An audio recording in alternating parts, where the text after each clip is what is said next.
भारत ने मंगलवार यानी 14 मई को मालदीव के उस दावे को खारिज कर दिया है जिसमें भारतीय सैन्य हेलीकॉप्टर के पायलटों पर आरोप लगाया गया था कि उन्होंने 2019 में मालदीव में एक सीक्रेट ऑपरेशन चलाया था। मालदीव में भारतीय उच्चायोग ने कहा कि भारतीय विमानन कंपनियों ने हमेशा मालदीव के नियमों के मुताबिक काम किया है। दरअसल मालदीव के रक्षा मंत्री घासन मोमून ने 11 मई को भारतीय सेना पर आरोप लगाया था कि 2019 में सेना ने मालदीव के थिमारफूशी में एक सीक्रेट हेलीकॉप्टर को उतारा था। मोमून ने कहा कि मैंने संसद समिति की नेशनल सिक्योरिटी सर्विस की रिपोर्ट देखी जिसमें ये बात सामने आई है। भारतीय उच्चायोग ने सभी आरोपों को खारिज किया है। उच्चायोग ने बताया कि मालदीव में जो भी ऑपरेशन चलाए गए वो सब मालदीव नेशनल डिफेंस फोर्स यानी कि MNDF के साथ तालमेल बैठाकर चलाए गए। हाई कमीशन के मुताबिक 9 अक्टूबर 2019 को चालक दल की सुरक्षा को ध्यान में रखते हुए थिमारफूशी में एक आपातकालीन लैंडिंग जरूर की गई थी, लेकिन एयर ट्रैफिक कंट्रोल से इसकी मंजूरी ली गई थी। हालांकि MNDF ने 11 मई को बताया कि भारतीय सैनिकों ने लैंडिंग की जानकारी मालदीव की सेना को नहीं दी थी।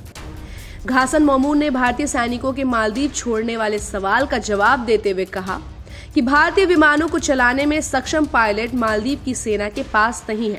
कुछ सैनिकों ने पिछले समझौते के तहत उन्हें उड़ाने की ट्रेनिंग शुरू कर दी थी, लेकिन वो ट्रेनिंग के अलग अलग चरणों को पार नहीं कर सके और ट्रेनिंग पूरी नहीं हो सकी। इसलिए इस समय हमारी सेना में कोई और भी ऐसा व्यक्ति नहीं है जिसके पास 2 हेलीकॉप्टर और डोर्नियर उड़ाने का लाइसेंस हो या वो उन्हें पूरी तरह से ऑपरेट कर सके। वहीं घासन के बयान के बाद उलट जब मोइजू विपक्ष में थे तो वो भारतीय सैनिकों को लेकर पिछली सरकार की आलोचना करते थे। मोइजू और उनकी पार्टी का दावा था कि मालदीव की सेना के पास ट्रेंड पायलट हैं, फिर भी सरकार भारतीय सैनिकों को मालदीव में बुला रही है। दरअसल भारतीय सैनिक पूर्व राष्ट्रपति मोहम्मद नशीद, अब्दुल्ला यामीन और इब्राहिम मोहम्मद सोहली के कार्यकाल में मालदीव गए थे। इन सैनिकों का काम मालदीव की सेना को ट्रेनिंग देना था।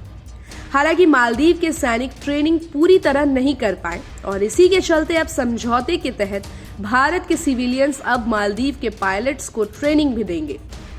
मालदीव में करीब 88 भारतीय सैनिक थे और ये 2 हेलीकॉप्टर और एक एयरक्राफ्ट का ऑपरेशन संभालते थे। आमतौर पर इनका इस्तेमाल रेस्क्यू या सरकारी कामों में किया जाता था और मालदीव में इंडियन हेलीकॉप्टर और एयरक्राफ्ट मानवीय सहायता और मेडिकल इमरजेंसी में वहां के लोगों की मदद कर रहे थे। अब इनके ऑपरेशन को संभालने के लिए नागरिकों के टेक्निकल स्टाफ को भेजा गया है। भारत ने मालदीव को 2010 और 2013 में 2 हेलीकॉप्टर और 2020 में एक छोटा विमान तोहफे में दिया था। इस पर मालदीव में काफी हंगामा भी हुआ था। मोइजू के नेतृत्व में विपक्ष ने तत्कालीन राष्ट्रपति सोहली पर इंडिया फर्स्ट नीति अपनाने का आरोप लगाया था। 6 साल मालदीव के राष्ट्रपति मोहम्मद मोइजू ने अपने चुनावी कैंपेन में भारतीय सैनिकों को देश से निकालने का मुद्दा बनाया था। उन्होंने इसे इंडिया आउट कैंपेन नाम दिया था और चुनावों में जीत के बाद मालदीव ने देश छोड़ने के लिए भारतीय सैनिकों के सामने 10 मई की डेडलाइन रखी थी। हालांकि इससे पहले ही भारतीय सैनिक मालदीव से लौट आए थे। ऐसी ही खबरों के लिए आप देखते रहिए सहारा समय का डिजिटल प्लेटफॉर्म। हमारे चैनल को लाइक और सब्सक्राइब करना बिल्कुल भी मत भूलिएगा।